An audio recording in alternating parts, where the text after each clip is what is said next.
청취자 여러분 안녕하십니까? 김동수 박사님의 질의응답 시간입니다. 네, 오늘도 역시나 많은 분들께서 질문 남겨주셨고요.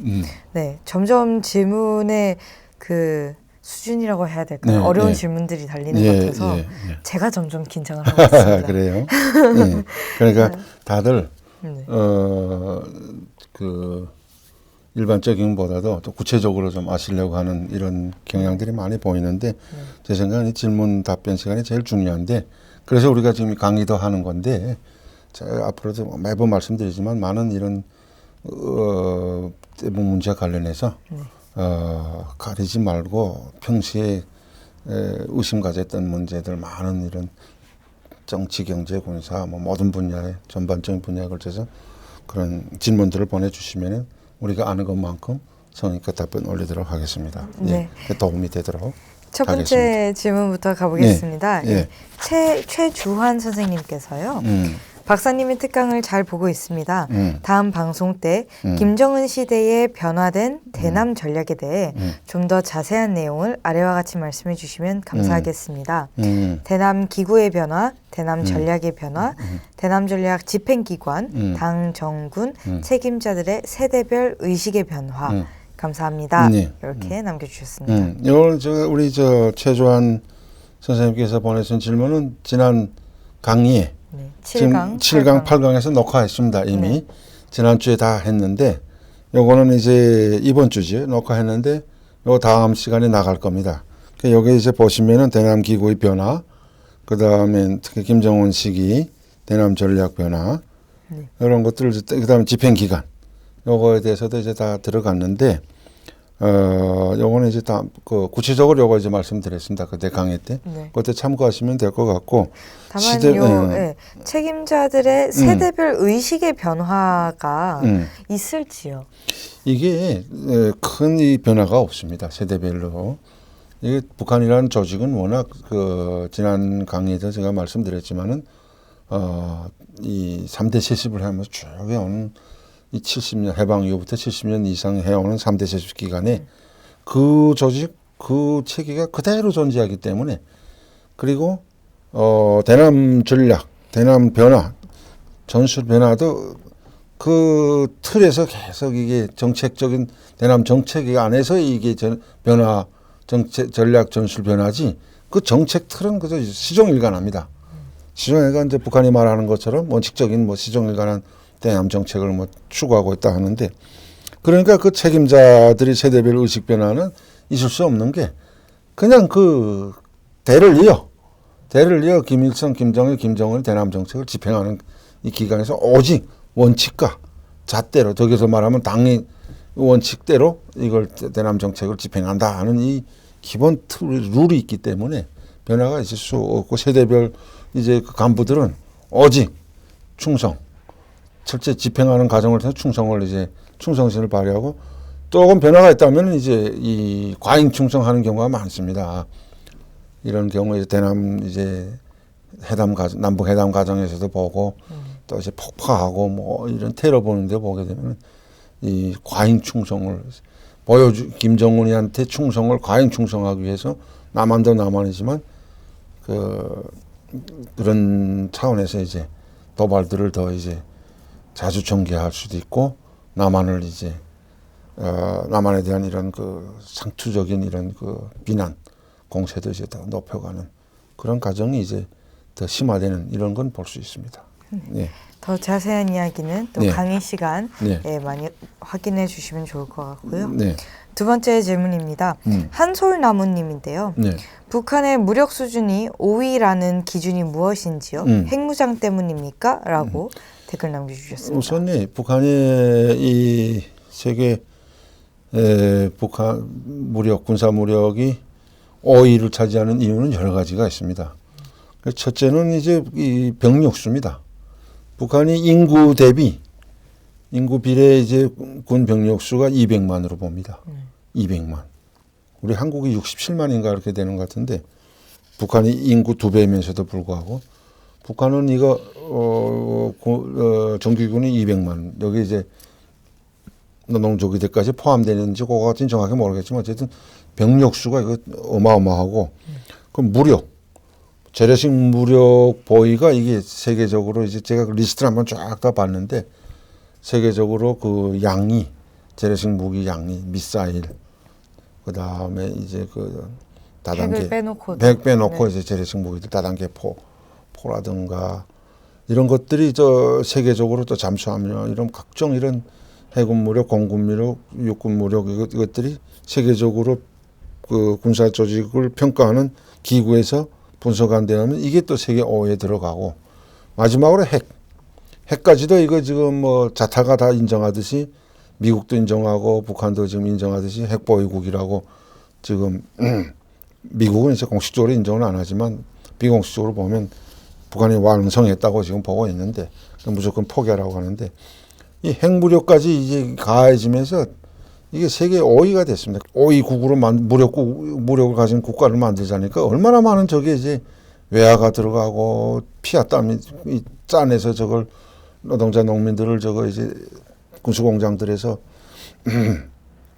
부려먹으면서 이제 이 무기를 생산하고 정말 이게 그러면서 한쪽에서는 인민경제는 다 폐쇄되고 굶어 죽어가고 하면서 만드는 이것이 우리가 대남 저 6, 70년대, 80년대 오면서 이제 대남 무력화, 무력 통일, 조카 통일을 위한 이런 데 수단으로 활용하기 위해서 엄청나게 이거를 생산해 갔는데 가져오고 핵무력도 갖고 그러다가 지금 와서는 체제 붕괴의 위험에 놓이니까 체제를 유지하기 위해서 또 이제 핵을 강화하고 미국과 이제 핵 대 핵으로 맞선다 해가지고 체제 보장을 위해서 체제 유지를 위해서 또 이런 어마어마한 이런 저 국가 예산을 다 투자하면서 국제사회에서는 또 얻어먹고 빌어먹는 이런 나라로 되고 남한은 우리 대한민국으로부터는 또 협박과 공갈을 해서 뜯어먹으려고 하고 하는 이런 이 군사 어떻게 보면 이 왕조국면서도 군사 깡패 정권 이런 이 독재 정권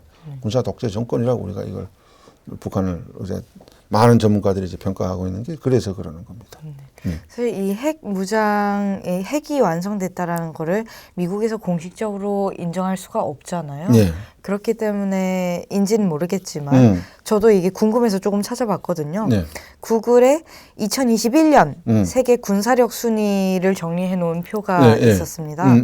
한국이 6위고요. 북한이 28위더라고요. 아, 그렇게 되는 거예요? 네. 그런데 200개가 넘는 나라에서 최빈국, 정말 경제적으로는 최빈국인 나라가 28위, 그러니까 상위 30위 안에 들었다는 것 자체만으로도 저는 너무나 놀랍고 대단하다고 하기엔 좀 그렇고요. 이상한 일이라고 생각을 했는데요. 그러니까 인민경제는 다 말살시키고 폐쇄시키면서 오로지 자기 체제 유지를 위해서 여기에 이제 여기 제가 항상 말씀드리지만 이경제위원회라는 게 있습니다. 이게 군수공업인데 1경제가 인민경제고 그다음에 2경제가 군수공업위원회 경제고 3경제가 당경제인데 이 군수공업위원회는 경제는 이건 뭐 항상 360을 가동하는 거 지하에서 그다음에 저 뭐 장강도 양강도 자강도 이런 군수공장들 지하 갱도화돼 있고 이거는 24시간 굶어 죽으면서도 여기에 대한 노동자들한테 군수공업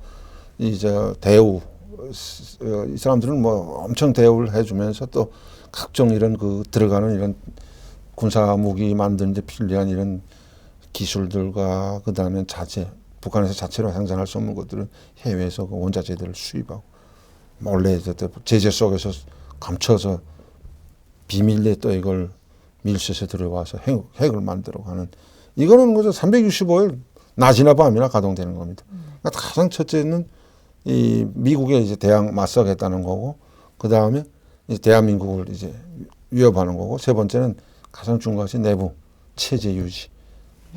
자 봐라, 미국도 남조선도 우리를 절대로 무력으로 어쩌지 못한다.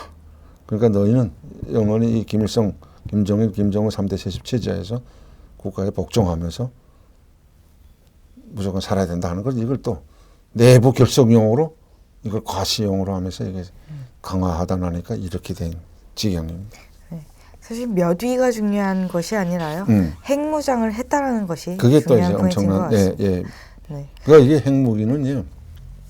제가 여러 번 말씀드리지만 이 핵무기를 자체를 만드는 이제 당사자들 옛날에 과거 이제 냉전 시기 돌아가면 이 사람들이 다 이제 죽기 전에 다 이제 반성합니다. 핵무기를 괜히 이거 자기가 만드는데 이걸 그러니까 범죄인처럼 자기를 반성하고 이걸 뭐 우리 장 국장도 다 아시겠지만 우리 TV에도 나오고 자료들이 다 있습니다.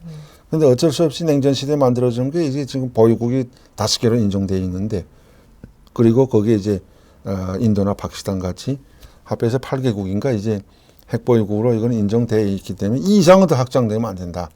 그리고 이 국가들도 이제 단계적 축소, 핵군 축을 통해서 이제 옛날 구소련과 레간 고르바초프 시대를 걸치면서 구소련 시기 미국과 이제 많은 핵군축도 이제 진행되고 있고 지금 현재 핵보유국도 핵군축은 가면서 다른 나라들이 확산되지 않기 위해서 최선을 다하고 있는 겁니다. 그래서 그만큼 지금 그 유엔에서도 이거는 우리 국제사회에서도 핵이 더 확산되는 이게 지구가 다 위험하게 다 깨져나갈 수 있는 이런 위험에 처하기 때문에 추호도 용납하지 않으려고 하는 겁니다. 핵을 이미 가지고 있는 나라도 더 생산 못할 뿐만 아니라 군축하고 핵을 이제 가지려고 하는 나라들이 지금 잠재력을 가진 나라들이 제가 그 미국 자료를 보니까 세계적으로 16에서 20개 나라가 있는 걸로 알고 있어요. 핵 그런 나라들 보고 핵 잠재력 준 보유 국가라고 하는데 여기 북한도 들어갔는데 북한은 이제 자기가 핵 보유됐다고 이제 00년에 이제 그 당대에서도 이제 8차 당대에서도 선포했는데 이 나라들도 조금만 기술과 자기네가 의도적으로 만들겠다 하면은 몇 달 내에 이제 핵무기를 완성할 수 있는 나라들입니다. 그러면 20개, 30개 이런 나라들이 동시다발적으로 북한의 핵을 이제 과시하게 되면 다 이제 핵 만들게 되면 이건 컨트롤 못 합니다. 미국 지금 혼자 그래도 미국이 열심히 따라다니면서 이걸 그 핵 전파를 막으려고 지금 유엔과 더불어 국제사회 더불어서 노력하고 있는데 이게 이제 북한 같은 것들이 이제 몇 개 나라들이 이제 만들어내고 이제 핵전쟁이 일어나게 되면 세계는 3차 대전은 물론이고 이건 다 폐허가 돼요. 지구가 폐허되는 이런 위험에 도달했기 때문에 지금 우리 장 국장님도 잘 아시겠지만 국제사회가 미국을 포함한 국제사회 또 유엔에서도 북한이 이 핵 저지 많은 무조건 저지시켜야 되고 폐기시켜야 된다. 그렇지 않으면 이게 더 위험하게는 최후 수단으로 이 북한이 이걸 테러 국가들한테 이거 팔아먹을 수 있습니다. 옛날에 그런 시도들이 많았습니다. 그래서 이스라엘까지도 제가 외교관 생활할 때 북유럽에 있는 북한 대사관들을 통해서 북한의 핵 프로그램을 폐기시키는 조건에서 몇백억 달러를 주고 그걸 자기네 가져가겠다 하고 폐기시키려고 그런 그 비밀 그런 밀담도 한 걸로 지금 어디 나왔는 걸로 알고 있는데 그러니까 이게 이 북한이 그만큼 이게 중동 나라들 특히 이게 분쟁 있는 나라들 이런 위험 지역들의 국제 지역들의 이제 그 핵 기술과 무기를 팔아먹고 이전하게 되면은 이 테러 분자들은 아무 때나 사용할 수 있습니다. 우리 9.11 테러 봤죠. 그 비행기를 타고 그 쌍둥이 빌딩 무역센터를 들이받고 백악관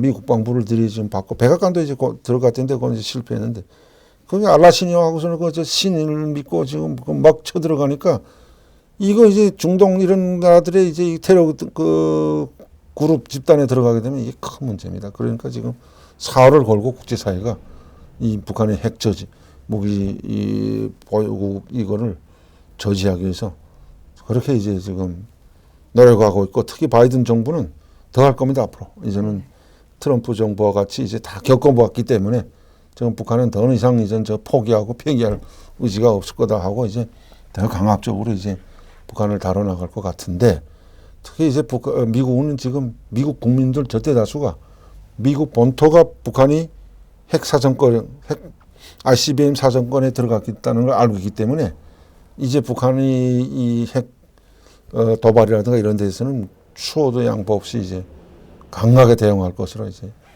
예측됩니다. 네. 다음 질문을 넘어가 보겠습니다. 네. 신하브로님께서요. 네. 대한민국이 알고 있으면서 왜 국군포로 또 강제 납북자를 정부에서는 북한과 회담을 하면서도 거론을 하지 않는지 거론을 했다면 왜 국민에게 얘기를 하지 않는 건지 궁금합니다. 미전양 장기수를 북한으로 돌려보내고 금강산 개성관광을 하고 개성공단을 열면서 그에 대한 거론이 한 번도 없는지 의아합니다라고 이 국군 포로 문제가 최근에 또 뉴스에 좀 많이 나오고 있습니다만, 네. 이게 국군 포로, 특히 강제 강제 납북자들, 특히 국군 포로 이분들에 대한 우리가 송환, 이거는 우리가 정말 이거 성심성의껏 정부가 해야 됩니다. 이 국군 포로, 이 남북 대화에서 정부에서 이제 많은 남북 대화를 진행하면서 국군 포로 이야기를 하겠죠. 이 국군 포로 문제를 의제로 내걸겠죠. 그리고 이걸 안 하면은 이거 정부, 국민을 위한 정부가 아니기 때문에 네. 어떻게 하나 노력을 하겠는데 어떻게 적극적으로 벌리는가 하는 겁니다. 이런 이 활동을. 우리가 그 미국을 한번 보세요. 미국은 그 6.25 때 장진호방까지 쭉 올라가가지고 그 장진호방이라는 게 완전히 그 추운 데뿐만 아니라 그 호반이니까 거기서 이제 많은 미군이 중공군이 이제 밀려들면서 이제 많이 전사했어요. 그리고 거기 그 겨울에 다 이제 묻혔는데 그러니까 이 미국이 지금 70년 지난 지금도 계속 북한하고 지금 이 핵 협상 압박도 하면서 미군 인도적 차원에서 미군 유골은 다 지금도 발굴해 갑니다. 그러니까 이제 그 비싼 대가를 치러서도 왜 그러겠습니까? 이 그 미군이 이름도 모르고 예? 모르는 이런 저 지구 끝에서 끝에 있는 조그만 나라에 와서 자신들이 그 딸 자식들이 미국의 딸 자식들이 이제 목숨을 바치지 않았습니까?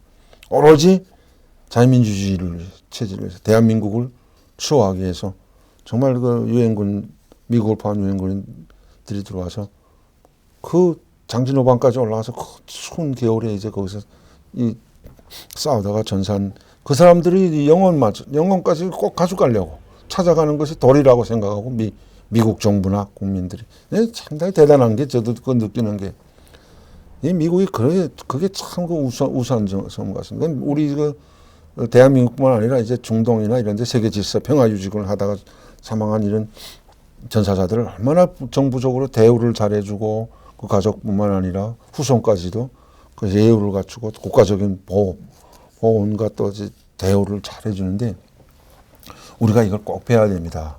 우리가 이제 국군 포로들이라는 게 우리 대한민국 전쟁, 북한의 이제 침공으로 6.25 전쟁이 일어나면서 이 사람들은 이제 순수한 이제 우리 대한민국 아들, 딸, 자식들이 공부하다가 그 다음에 농사 짓다가 일하다가 그냥 이 나라를 지키자고 총을 메고 그냥 군대에 나가고 모집대에도 나갔지만 자발적으로 나가서 대한민국 지키겠다고 그때 그 열악한 상황에서 나가서 싸우다가 전사한 이런 군인들도 많고 또 그 속에서 포로가 돼서 이제 강제로 북한을 끌려간 강제 납북자 포로들 이런 사람들이기 때문에 이런 우리 국가가 국민뿐만 아니라 국가가 책임지고 이 사람들은 우리가 어떡하나 이제 그 사람들이 희망과 욕에 따라서 찾아오고 데려와야 되고 또 6월도 있다면 6월도 우리가 고향에 묻히도록 하는 것이 그분들에 대한 그 사람들이 있어서 우리 대한민국이 오늘날이 있지 않습니까? 그리고 그 사람들이 이런 희생과 이런 그 피와 목숨을 바친 그 대가로 우리 대한민국이 오늘날 있고 우리가 자유민주주의를 마음껏 누리며 지금 생활하고 있다는 이런 차원에서도 우리가 그분들을 존중하고 애국자로 취급하면서 꼭 모셔와야 되는 것도 있고 또 이미 돌아가신 그 이북에서 6월도 우리가 미국처럼 꼭 다 찾아서 고향 묻히게 하고 이것만이 그 후손들 그분들이 국군포로 가족들 강제 이제 그 납북자 된 그 가족들 이런 사람들한테 우리가 위로가 되고 또 이 사람들을 당연히 우리 국가가 보상을 해야 됩니다. 보훈해주고 보상해주고 지금 정부에서 해주는 걸 알고 있는데 뭐 이 사람들한테 아낄 게 없다고 생각합니다. 당연히 그 후손들과 자식들이 또 그 배우자들이 그 보답을 받아야 됩니다. 그 사람들은 오직 대한민국을 위해서 오늘의 이 날을 위해서 목숨을 초기와 같이 바친 사람들이기 때문에 일본 같은 경우만 해도 이 납북자를 데려오겠다고 얼마나 모든 정부가 뭐 각 방면으로 지금 그 일본인 납치자들 송환하겠다고 노력하는 거 알고 있기 때문에 우리 정부도 물론 알고 있겠죠. 그러니까 최선을 다하겠지만 우리가 이거를 어떻게 적극적으로 이 문제를 밀고 나가는가 하는 건데 우리 싱가포르 식자분이 말씀하신 대로 이거 왜 국민에게 얘기를 하는지 안 하는지는 모르겠다는데 이걸 맞는 말씀입니다. 우리가 한 것만큼 노력한 것만큼 국민들한테 이걸 알려야 됩니다. 왜냐하면 이 국민들을 위해서 우리가 있는 정부이기 때문에 이런 문제도 국군포로 얼마나 진척되고 정부회담에서 어떻게 우리가 강하게 요구하고 북한의 입장이 지금 현재 뭐냐 이런 것들이 지금 제 생각에는 언론에도 안 나오고 회담들은 많이 있는데 이런 게 안 되니까 이분도 너무 안타까우니까 이런 그 말씀을 하신 것 같은데 우리가 앞으로 이거는 정부나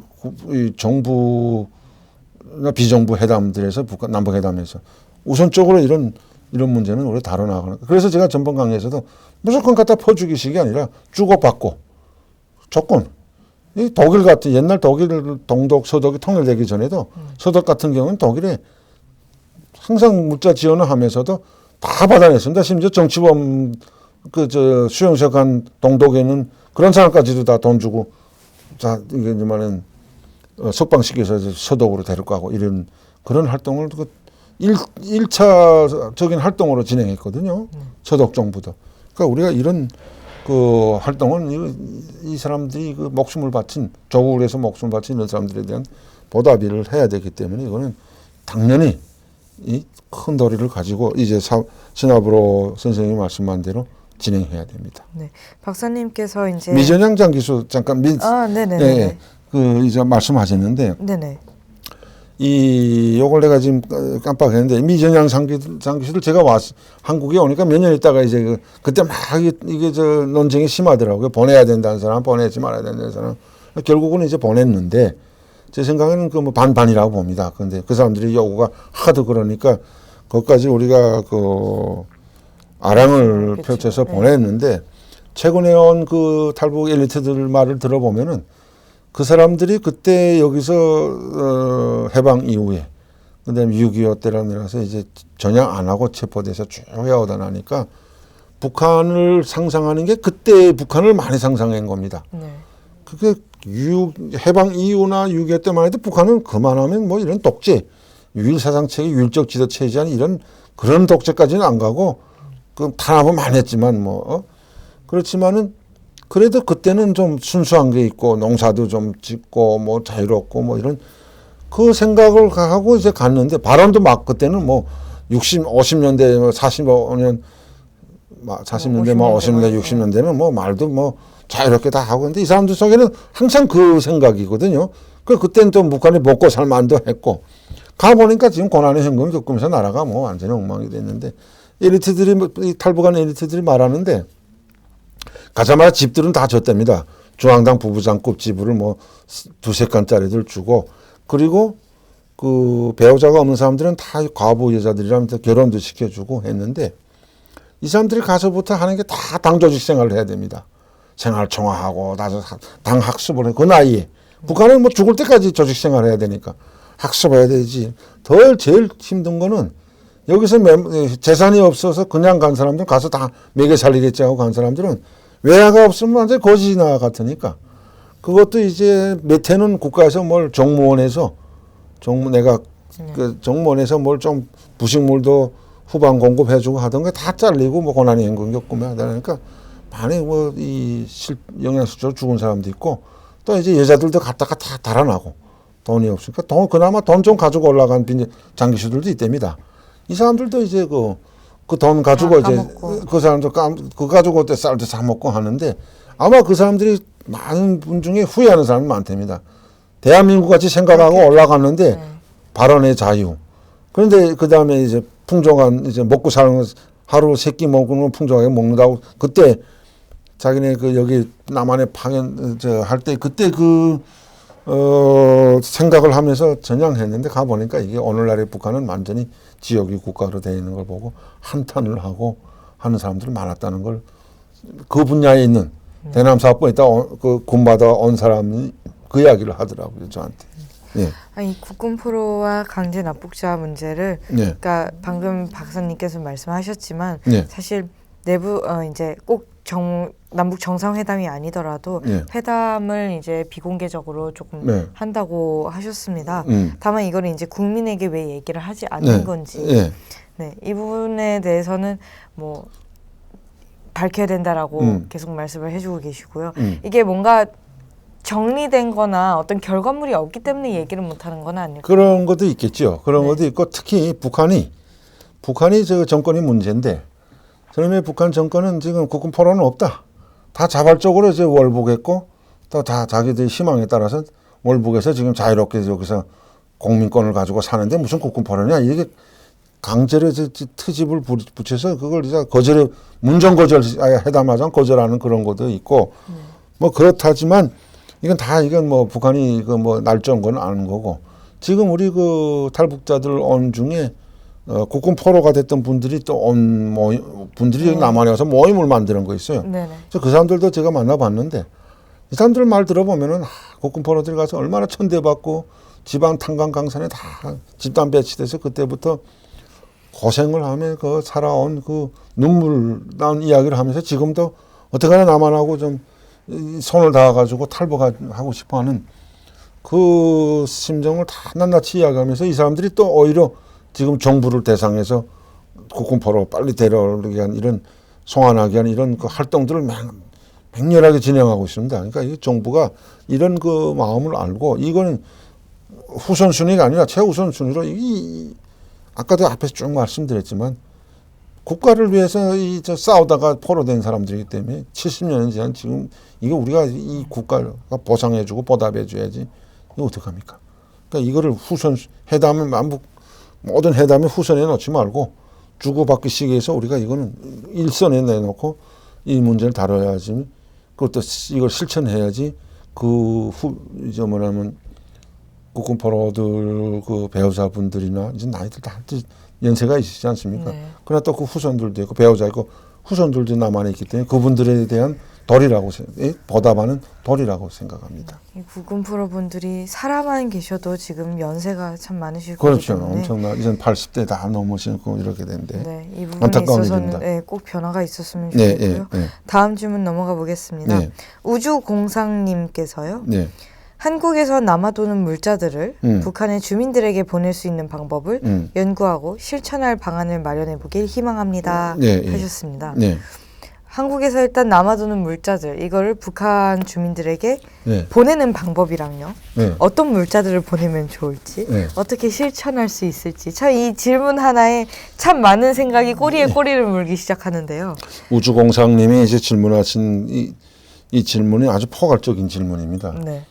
지난 시기 우리가 다 겪어봐서 아시지만 국제사회는 물론 저도 또 이 분야에서 이제 해외 공간에서 국제기구를 통해서 북한의 대북 지원을 유도해서 들어가던 활동을 하다 온 사람으로서 잘 알고 있는데 국제사회는 물론 우리 대한민국에서도 북한의 불쌍한 북한 동포들을 위해서 고난의 행군 시기에 많이 굶어 죽어가고 지금도 어려운 생활을 많이 하고 있는데 이제 뭐 제2고난의 행군 또 하겠다고 선포까지 김정은이가 해놓은 마당에 앞으로 더 할 겁니다. 이제 이 고난의 행군을 하면 그때는 더 험악해지고 내부가 이제 저게 어떤 일이 터질지 모릅니다. 그래서 우리 대한민국에서도 동포애적인 마음을 담아서 대한민국 정부도 그렇고 대한민국 국민들 또 NGO 단체들 그래서 다 자신들이 세금을 낸 돈으로 이 정성 들여낸 이런 돈으로서 지원 물자들을 특히 식량들을 많이 들여다보내고 의료품도 들여다보내고 했는데 이게 북한에 제대로 전달되고 하는 과정이 상당히 이게 복잡하고 난항이 많았습니다. 북한 네. 정권의 독재 정권의 이런 뭐냐면 협조가 또 이제 접근성 북한의 그 현장 접근을 허용치 않고 모니터링을 제대로 허용하지 않기 때문에 우리 이 정부나 단체들에서 북한에 들어가 활동을 제대로 못했기 때문에 이게 남발돼서 북한 이 권력층에 그다음 평양시에 또 군대에 처음에는 막 이게 들어가고 실제 굶어 죽고 하는 사람들한테는 단 20%도 못 도달하는 이런 지난 구조 활동, 지원 활동에서 이런 편향들이 많이 나타났는데 네. 이제 국제사회도 그렇고 우리 대한민국도 그렇고 북한의 지원함에 있어서 원칙은 이제 확고하게 서 있습니다.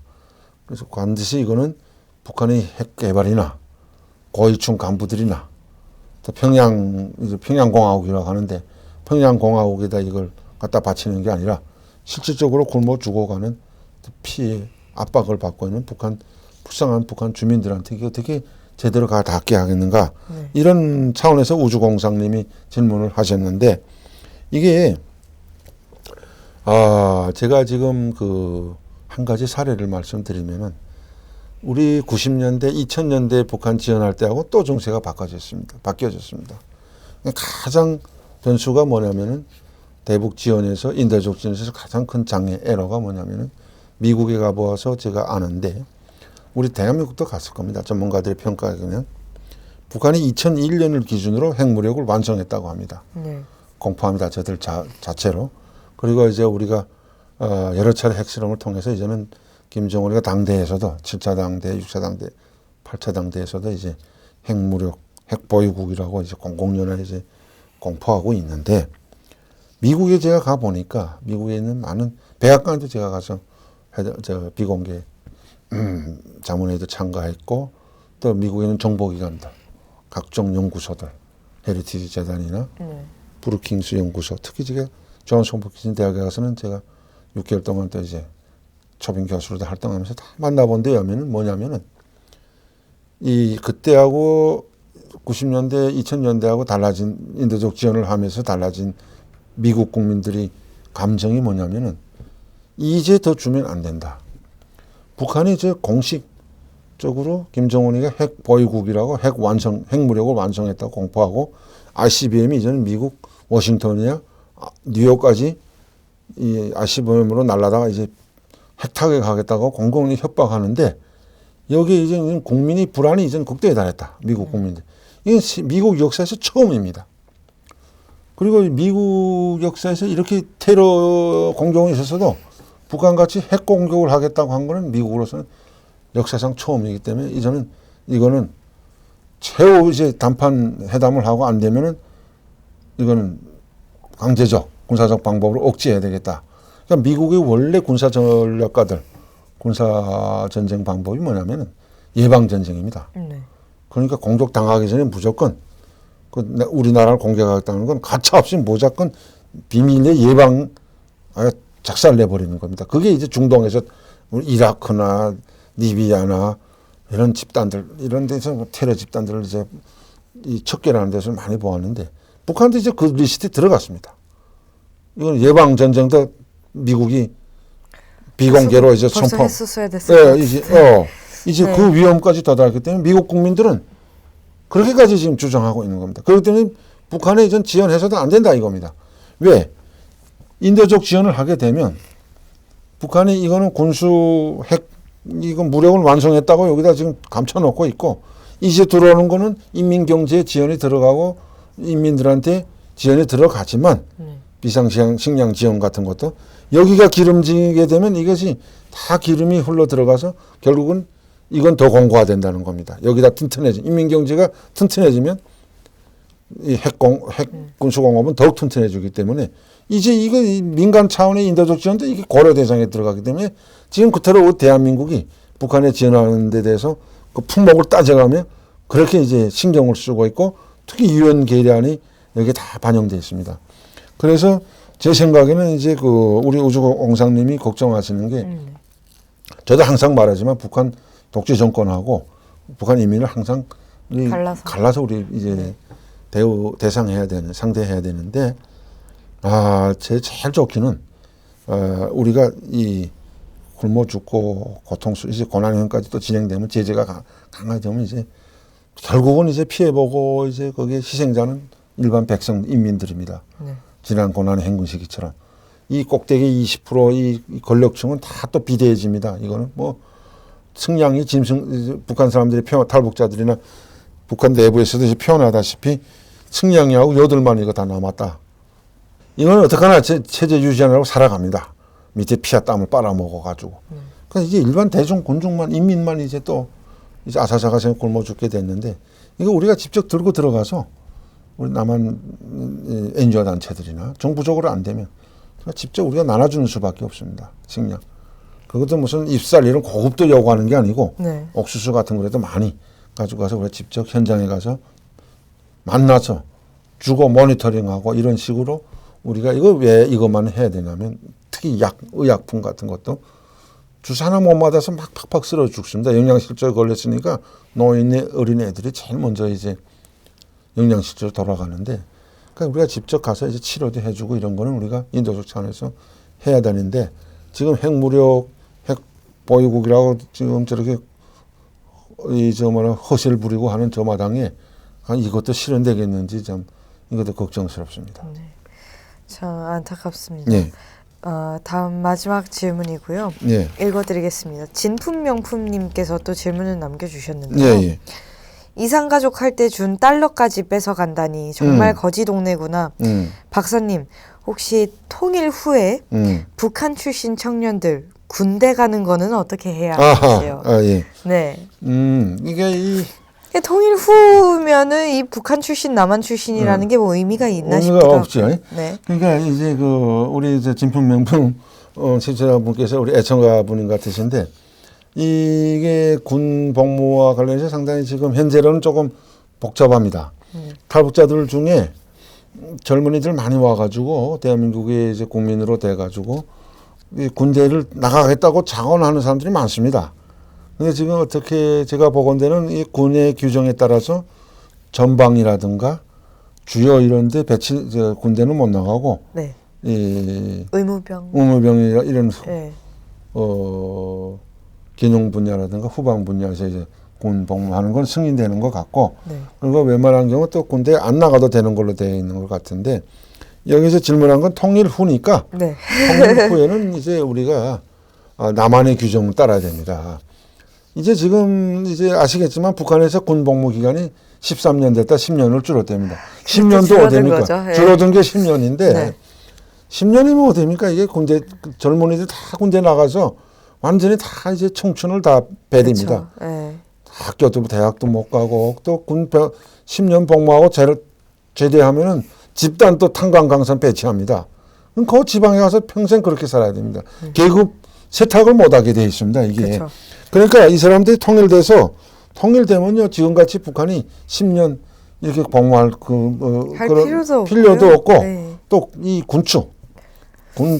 무력도 다 군축하게 되고, 우리 통일된 한국은 제 생각에는 제일 이상적인 게 스위스나 네. 스웨덴이나 이런 오스트리아 같이 중립국 선포를 하고 남북한에, 그리고 평화 통일을 이룩하면서 이제 중립국으로 이제 국제사회에 등장하면 군 복무 기간 북한 청년들이야 10년 하던가, 우리 한국에 2년 하는 것도 지금 좀 길다고 하는데 2년인가요? 2년? 줄어졌습니다. 좀 줄었죠. 1년 8개월. 1년 8개월에. 겁니다. 예. 그러니까 이게 북한 사람들이야 뭐 2년만 해도 이게 완전히 뭐 만세 부르죠. 그러니까 우리 대한민국의 군 복무 이 규정에 따라서 이건 뭐 북한 청년이군 뭐 다 거기에 따라가게 돼요. 또 그거 다 좋은 시스템이 우리가 이미 다 되어 있기 때문에 대한민국에 얼마 지금 요즘 보면 군이 얼마나 잘해주는지 모르겠어요.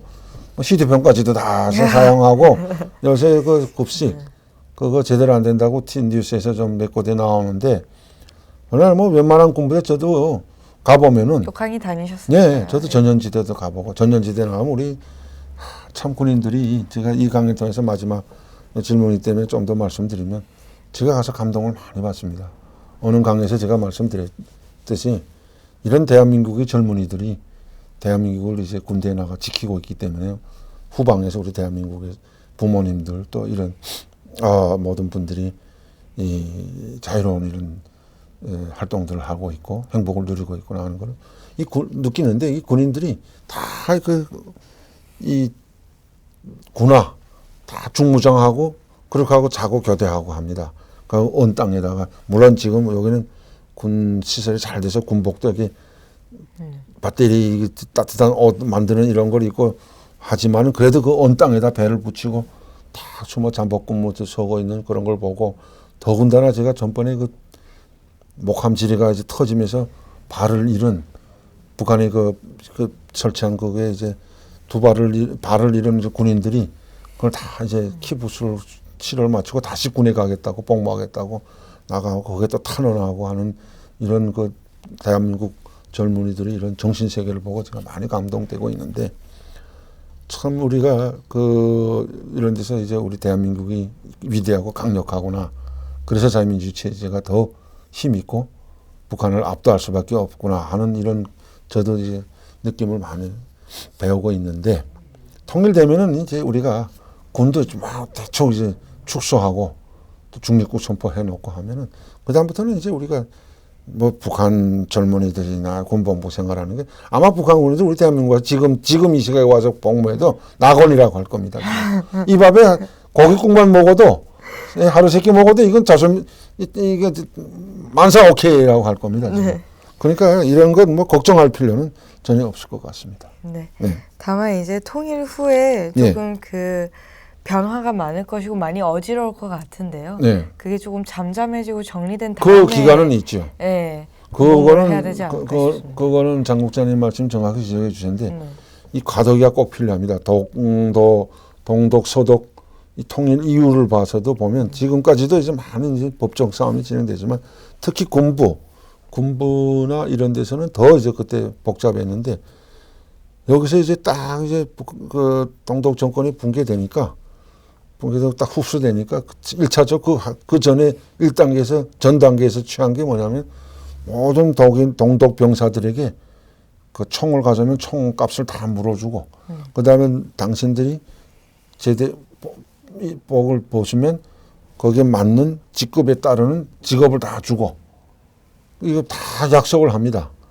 그렇게 놓고 우리도 북한도 또 그렇게 해야 됩니다. 이제 저 북한은 워낙 군 병력 수도 많거니와 총들을 다 가지고 있어가지고 세계 5위입니다. 이게 지금 재래식 무기지만 다 총들이 있기 때문에 이걸 우선 우리가 이제 걷어들이고 또 그들에게 이제 우리가 대가를 이제 다 보상해주고 안정 체제로 가자. 왜냐하면 내부에서 막 이제 터질 겁니다.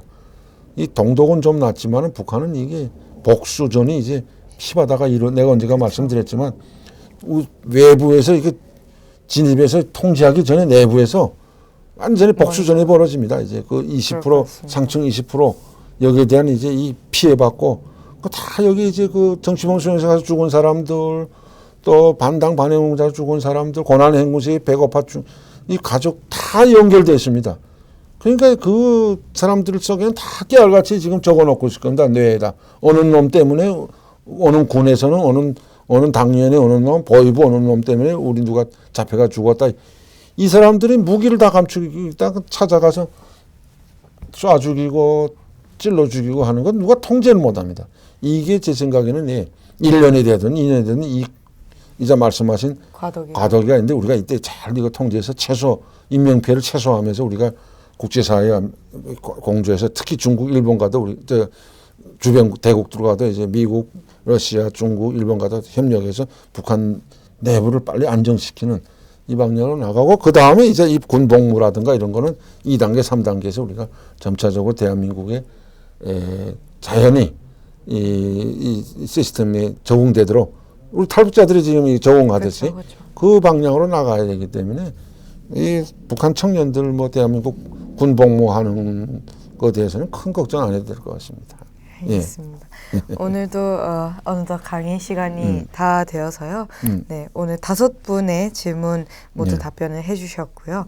네, 시청자 여러분 앞으로도 여러분께서 질문들 남겨주시면 또 박사님과 함께 열심히 촬영해 나가도록 하겠습니다. 박사님 오늘도 긴 시간 고생 많으셨습니다. 고맙습니다. 늘 감사드립니다. 네, 수고 많았습니다. 고맙습니다. 시청자 여러분, 지금까지 김동수의 국제정치 시간이었습니다. 베나TV가 현재도 대한민국 사회와 탈북민, 다문화 사회를 연결하는 가교 역할을 할 수 있었던 것은 모두 따뜻한 마음과 응원 보내주시는 시청자 여러분 덕분입니다. 지금 현재도 아픈 상처를 가슴에 묻어두고 누구에게도 말 못하는 많은 분들이 있습니다.